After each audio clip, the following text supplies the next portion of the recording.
vários pontos aqui para a gente falar, né, conversar nessa segunda-feira, semana aí com, né, assuntos importantes que estão movimentando já os mercados. Estamos vendo aí várias questões, não só Brasil, a PEC aí principalmente, né, a Kelly trazendo esses pontos, mas também lá no exterior. Mas eu queria trazer aqui, começar a nossa conversa, falar um pouquinho sobre os investidores estrangeiros. Foram aí os grandes responsáveis pela disparada do Ibovespa no começo deste ano, quando o índice chegou a bater lá em torno dos 120 mil pontos. Nos últimos meses o fluxo foi de saída, né? E a Bolsa, a gente está vendo aí, está acompanhando todo o cenário externo, tanto as bolsas também lá dos Estados Unidos. Vale ressaltar também que o primeiro semestre foi bem ruim para as bolsas americanas, né? Não é só mérito brasileiro, né? Mérito entre aspas, essa questão aí, mas a gente está vendo que está acontecendo isso também lá no exterior. Mas eu queria entender, né, sua visão, o que você acha que pode realmente estar impactando essa saída aí dos estrangeiros da Bolsa aqui, se você acredita que eles podem voltar, se essa questão aí da PEC traz também um peso nessa saída dos investidores estrangeiros. Ótimo. Fazendo uma retrospectiva sobre o que aconteceu, né, nesse primeiro semestre, a gente viu muito um fluxo saída de outros países emergentes, caso da China, teve a maior saída, a própria Rússia com o problema, né, da invasão da Ucrânia. A gente viu a Turquia com juros, aí uma inflação de 60%, juros acima de 50%, a própria África do Sul sofrendo, e quando se olhava o Brasil numa situação menos pior, né? Não numa situação melhor, mas menos pior em relação aos seus pares, já fazendo o dever de casa e já indo para um juros real, né? A diferença entre os juros e a inflação positiva, é o que a gente já tem agora, a inflação de 2 dígitos, mas a gente tem uma taxa Selic na casa de 13,25, devendo ir ali no dia 3 de agosto para 13,75, mais uma alta de meio, e aí o Banco Central tende a parar. Então, quando você olha esses outros países, juros reais negativos, a gente saiu de uma taxa de juros de 2%, e aí veio o fluxo para cá, imaginando assim, primeiro, a gente é um grande exportador de commodities, seja olhando a parte tanto de commodities metálicas, próprio petróleo, mas também a parte de soja, alimentos, né, proteínas também. Então isso favoreceu o investidor olhando o Brasil, se esse fluxo estiver correto, né, da B3, que já houve a revisão, esse fluxo vindo para o Brasil, principalmente nas ações de commodities, e também o setor financeiro acabou sendo beneficiado por conta da alta de juros. A gente sabe que banco ganha dinheiro aqui, principalmente com essa alta de juros, que ele repassa mais do que o ajuste da própria Selic. E aí, né, houve uma piora lá fora que não teve como não afetar o Brasil, que foi, olha, Estados Unidos entra em recessão ou não, Europa também, aí a famosa frase, né, estagflação, que é a estabilidade mesmo assim, mas gerando uma inflação, e uma inflação recorde em alguns países acima de 30, 40 anos, gerando esse efeito. Olha, não tem mais dinheiro, as ações de tecnologia, né, quando a gente analisa, a Nasdaq sofrendo muito mais do que até os índices acionários brasileiros, e eles estavam em patamares extremamente elevados, o que a gente chama de mais de 20 vezes preço sobre lucro, né, que nada mais é do que o valor de mercado sobre lucro, que essas empresas acabam muitas não gerando, principalmente as de tecnologia, que precisam da necessidade de capital. Então, houve uma fuga para ativos de risco, né? Então não tem isso. O mundo acaba sendo, né, globalizado os investimentos, então o pessoal fala, vou reduzir minha posição de ativos de risco. Vai reduzir Brasil, emerging markets, toda essa parte de mercados emergentes, e aí não teve como o Brasil passar incólume disso. Então, esse fluxo que entrou ali até março, ele veio saindo depois, muito por conta desse cenário de incertezas global. Como eu falei, inflação elevada e aumento de juros nessas economias, diferente do que o Brasil, o Banco Central, já vinha fazendo, que já vinha subindo os juros. E aí, é óbvio que houve uma piora, que é esses benefícios, né, principalmente, discussão sobre nas eleições, sobre furos de teto de gastos, né, a própria acaba se desviando em relação ao teto de gastos, brechas em relação ao teto de gastos, e a PEC dos benefícios, que deve ser votada amanhã, que tem um custo entre 41 e 50 bilhões de reais. Ela deve ser aprovada mesmo amanhã, não tem por que ela não ser aprovada, essa é a verdade. Então o mercado já sabe disso. Então, o dólar já vem subindo bastante, a gente está num patamar extremamente elevado do dólar, saiu de 4,74 para acima de 5,30, e isso afeta, obviamente, porque o governo gera um problema fiscal, gerando um problema fiscal, você gera inflação, o governo precisa subir juros, então gera esse efeito nocivo, né? Quando a gente fala, precisa ter os benefícios, sim, mas mas ao mesmo tempo tem que tomar cuidado para que eles não sejam permanentes, senão você gera um efeito fiscal eterno aqui para o Brasil. O que vale destacar, assim, de tudo isso, eu gosto sempre de enxergar o copo meio cheio, é que tem um lado positivo. O Congresso entra em recesso nessa sexta-feira.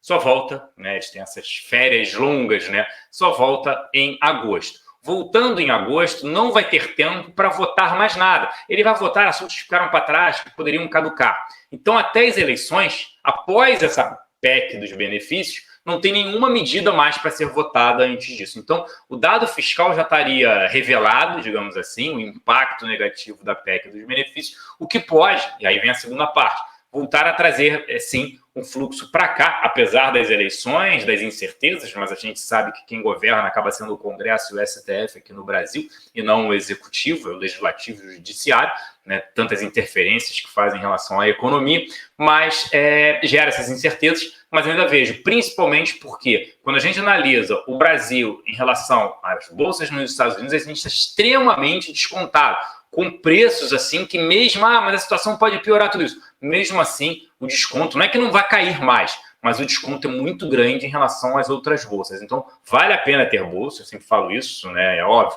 depende do seu perfil, mas mesmo uma pequena parcela dos seus investimentos tem que estar alocada em bolsa sim, porque eu vejo aí nos próximos 3 a 5 anos uma recuperação extremamente interessante em níveis de preço para ações brasileiras. Celso, olhando para o Boletim Focus, foi divulgado hoje novamente, voltando a essa rotina normal do Boletim Focus, mostrou inclusive aí o boletim dessa segunda que o mercado está projetando aí uma desaceleração da inflação nesse ano e um crescimento do PIB. Quais fatores, na tua opinião, que projetaram isso? Já podemos estimar aí uma recuperação da economia brasileira, então? Excelente ponto, né? A gente vem com uma inflação que parece que atingiu o seu pico e ela vem começando a apresentar uma queda. E o outro dado foi a energia, né? A energia a gente já viu. O próprio preço do petróleo, mesmo com a alta do dólar, o preço do petróleo batendo ali, 120 voltou, fica mais próximo entre 100 e 105 dólares atualmente. A gente não acredita, nossa área de análise, que ele deve permanecer acima de 100 dólares. Mas o outro foi, né, o ICMS para combustíveis. E aí eu, como observador, analista chato, né, eu fico olhando, e no final de semana, passando por todo o posto de gasolina, eu ficava olhando o preço de combustíveis. No Rio chegou a quase R$8, eu vi posto agora no final de semana abaixo de R$6. Então chama a atenção, sim, isso vai impactar, ainda não impactou, mas vai impactar quando a gente olha a inflação para o ano, até porque a gasolina tem um peso maior no IPCA do que diesel, apesar de que quando a gente olha alimentos, tudo isso, o efeito acaba sendo maior em relação ao diesel. Olhando essa parte de crescimento, o Brasil já vem surpreendendo positivamente a parte o PIB, né, de serviços principalmente, que é 70%, a parte de exportações também, extremamente positivo, e o outro aquilo que a gente estava falando, né, no início, né, que é o benefício, ele gera, né, ele tem necessidade, tudo isso, a minha preocupação é só querendo que não seja permanente, você tem que comemorar quantos saem, né, dos benefícios, não quantos entram, mas ele gera o efeito do governo coloca dinheiro na mão da população e esse dinheiro vai para consumo. Então gera esse efeito também de inflação, mas também gera esse efeito também de consumo. E a redução, nada mais é que essa redução dos impostos, ICMS para combustíveis, ela tem um efeito, óbvio, vai ter um efeito também em consumo, porque você está com um diesel e uma gasolina mais barata. Então, a recuperação, sim, o Brasil pode surpreender e crescer 2% esse ano, a discussão fica agora mais para 2023. Agora, eu diria que, passado aí 6 meses, o primeiro semestre, o crescimento brasileiro veio acima de todas as expectativas, o governo arrecadou mais do que se esperava, né? Teve o dado, obviamente, de inflação, mas é a economia voltando. Então, o dever de casa do Banco Central, ainda bem independente, é extremamente importante quando a gente analisa isso. Não estava errada aquela taxa de 2%, foi para incentivar consumo, crescimento, pandemia, e por outro lado agora essa taxa que deve permanecer por um período maior de tempo, em 13,75, né, por conta da próxima reunião, fez sentido sim, porque ela tem um prazo ali de atraso para bater na economia de 6 a 9 meses. Então o Banco Central já veio fazendo isso, mas o crescimento contratado para esse ano tende a surpreender positivamente, dado que a gente já passou num passado aí recente, até com um ano do PIB em queda. Ô Celso, inclusive, né, ainda falando em inflação, a gente tem aqui os dados falando da inflação global. Hoje acabaram saindo aí os dados, né, da China, que acabaram vindo até em linha com o que estava esperado, uma inflação de 2,5%. Quarta-feira a gente vai ter aí os dados de inflação também lá dos Estados Unidos. A gente já tem visto aí, né, alguns indicadores, depois eu vou até entrar um pouco na Europa, mas a gente já está vendo aí, né, alguns outros indicadores de inflação pelo mundo fazendo exatamente uma pressão muito grande, né, nos mercados. Inclusive a gente está sentindo exatamente isso aqui também no Brasil, mas eu queria entender, né, da sua visão, como que está a sua avaliação aí para este cenário de preços mais altos no mundo, o que isso realmente tem trazido, se isso é realmente o ponto aí que tem trazido mais impacto aí para os mercados. Afinal a gente sabe que inflação alta, juros sobem e as pessoas tendem aí a ter um comportamento diferente, né, saindo até um pouco mais até da renda variável. Eu vou entrar um pouco também nos juros longos daqui a pouquinho com você, mas eu queria entender se você acha que isso pode acabar trazendo, né, mexendo com os mercados que já estão sofrendo bastante aí nos últimos meses, né?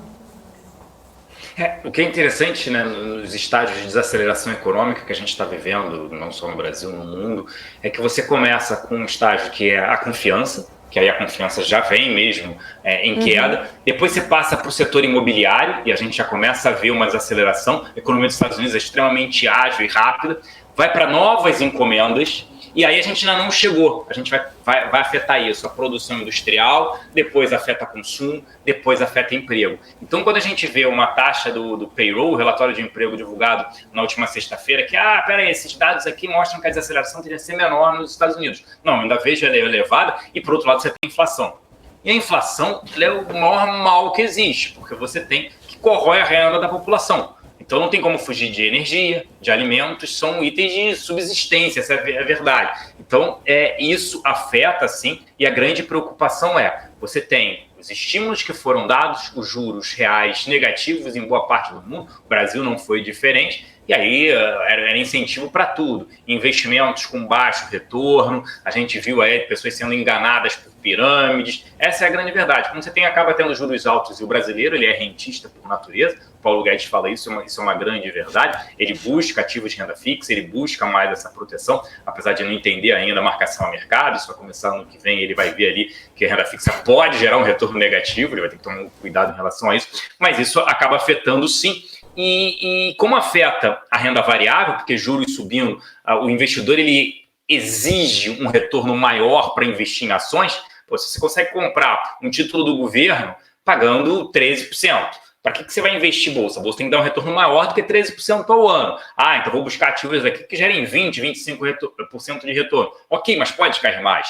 Então, quando o investidor, seja ele estrangeiro ou local, ele olha isso e ele fala, poxa, vale a pena investir agora em renda fixa mais do que renda variável. Não falo isso para as pessoas reduzirem sua posição em renda variável, até porque está extremamente barato. O ponto as pessoas vão aguentar? Qual o perfil que ela tem? Ela aguenta passar por um período que pode cair mais ainda antes de subir?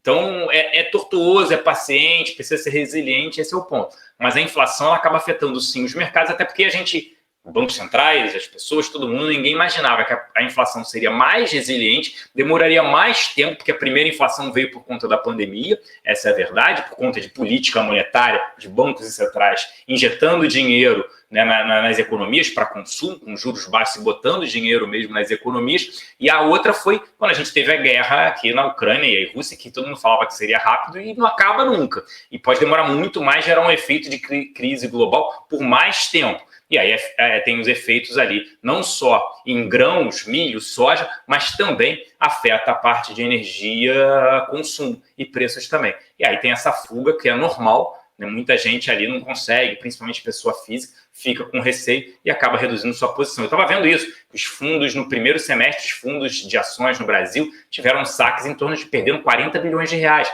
Por que isso? Por esse receio, né? O que está acontecendo? Eu prefiro reduzir agora, eu estou perdendo dinheiro, e na verdade você não perde porque você não zerou sua posição. Quando você zera uma queda de uma ação, aí sim você perde. Mas se você mantém ou faz novos apostas, você não está perdendo isso. Então é o grande ponto, é o quão paciente as pessoas vão ser, o quanto elas conseguem dormir tranquilas com uma posição que pode cair mais em renda variável. Isso vai acontecer, a volatilidade vai permanecer.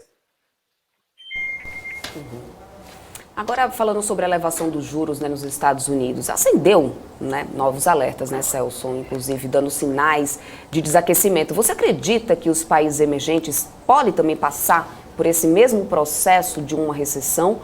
Ou o Brasil pode sair melhor, principalmente por essa questão das commodities?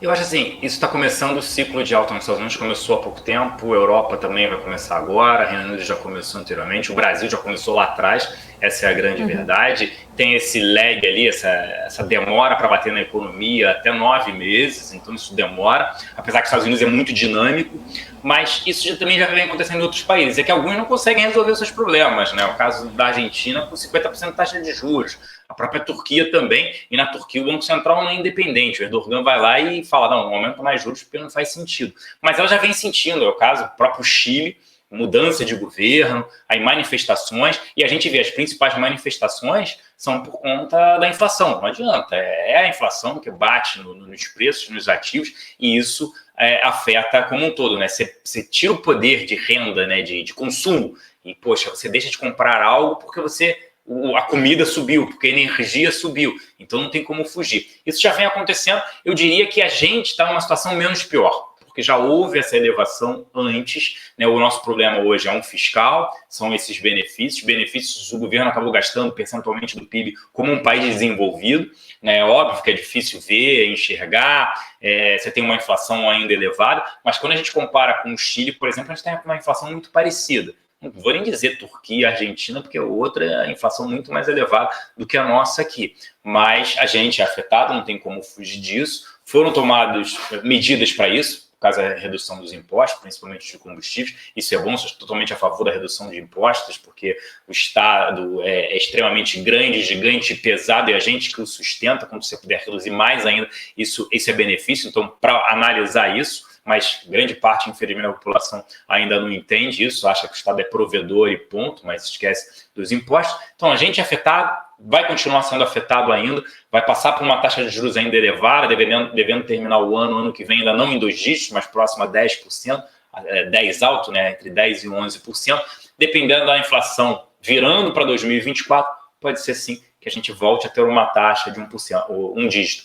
O que é interessante é que quando a gente olha o passado, a gente está numa situação muito melhor, né? Quando as pessoas falam, olha essa inflação, a gente está numa situação muito melhor do que quando a gente olha para 30 anos atrás, que a gente não tinha controle nenhum em relação a isso. Então, a gente sofre, vai continuar sofrendo, ainda é um momento de volatilidade, mas a gente tem o benefício de ser um grande celeiro, essa é a grande verdade do mundo, de alimentos, então é um problema olhando para frente, né, o que a gente chama lá fora de supply food, né, esse fornecimento de alimentos, mas a gente está numa situação melhor do que diversos outros países em relação a isso. Eu acho que hoje a Europa tende a sofrer bastante, porque são economias que não crescem quando a gente analisa ali, e com uma inflação mais alta dos últimos 40 anos. E isso a gente está falando de um pouco mais de 8,5%. E aqui no Brasil a gente está falando agora uma inflação que chegou ao seu pico e tem de começar a cair. Eu vejo esse lado positivo, sim, e juros também estabilizando num patamar de 3,75%.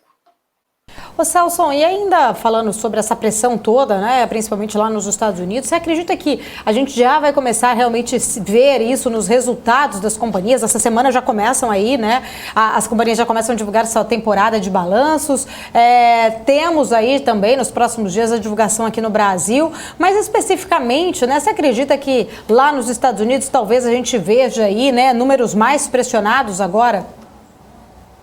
Sim, mas principalmente o segmento de tecnologia. Tecnologia vai, porque falta dinheiro, custo de dinheiro cada vez mais caro, as pessoas cortando. É o próprio caso da Netflix, que a gente está vendo ali, corte de assinante, como é que ela se banca num cenário desse, que a competição Disney e Amazon consegue retirar dinheiro do seu core business para investir em novas séries, novos filmes. Como é que fica a Netflix, que na pandemia voou, essa é a grande verdade, e agora as pessoas falam, peraí, eu tenho que cortar gastos. O que é, entre aspas, supérfluo? Pô, toda essa parte quando a gente analisa de streaming, né? Poxa, eu posso cortar isso aqui porque é um gasto que eu não vou assistir agora, eu tenho que gastar e desviar dinheiro para outras coisas que são de primeira necessidade.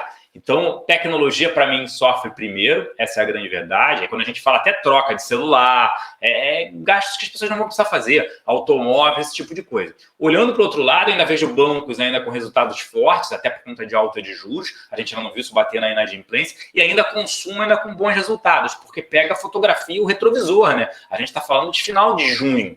Então, olhando para frente, sim, o impacto no consumo maior nos Estados Unidos, olhando o segundo semestre. Mas eu vejo o setor de tecnologia sofrendo mais por acesso a crédito, corte de custos por conta das famílias, isso não tem como fugir, as pessoas cortam essa parte que é, entre aspas, supérfluo, sim, e é isso que eu falei, né? Muitas empresas endividadas, custo do crédito subiu. Eu estava olhando, né? A parte imobiliária, o custo do crédito, financiamento imobiliário nos Estados Unidos dobrou. Então, o preço das casas subiu, com o custo de financiamento, olhando os últimos 12 meses, dobrando. Então, como a parcela lá ela é pós-fixada, dobrou o custo, mas a casa subiu, mas não nessa proporção. Então, mais um empecilho também. E aí gera esse efeito. O setor de real estate também tende a sofrer lá, já nesse primeiro semestre, por conta do crédito imobiliário, dobrando, olhando os últimos 12 meses.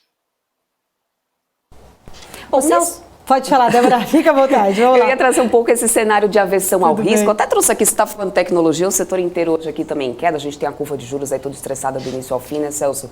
Nesse cenário de mais aversão ao risco, números mais pressionados a empresas, né, a gente vê os títulos públicos, inclusive, com taxas bastante atrativas. O IPCA+, por exemplo, está pagando prêmio de 6% acima da inflação.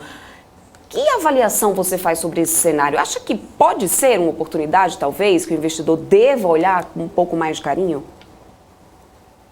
Aí você diz, olhar com carinho os títulos públicos IPCA+, ou olhar essas ações? Olhar o IPCA+, no caso, né? Porque aí, no final das contas, a gente está vendo uma grande aversão ao risco ao que, né, nos últimos tempos, nas últimas semanas aqui no Ibovespa, principalmente, né? Esse patamar, né... eu vi IPCA+, batendo 7,80 na época do governo Dilma. Isso é o processo ali de impeachment, gastos fiscais, tudo isso. Agora, todas as taxas de IPCA+, independente se as curtas ou longas, elas hoje superaram 6%, é isso que você falou. Estresse na curva de juros, né, futuro, gerando esse efeito. Eu ainda gosto de IPCA, porque IPCA é aquela famosa conta. Quando é que você precisa se aposentar? Essa é uma conta legal. Poxa, nada mais é do que diferencial de juros. A pessoa pode gastar o quê? Se está pagando 6,19, tinha um mais longo aqui, acho que é 2055, está pagando 6,19, você vai poder gastar quanto por ano? A diferença entre esquece o IPCA, mas esse 6,19% gerado ao ano. Pagando juros semestrais ou juros anuais, você pega aquele dinheiro, quanto é que eu posso usar na minha aposentadoria? Você investiu tudo, dando um exemplo aqui, né? Tudo em IPCA+.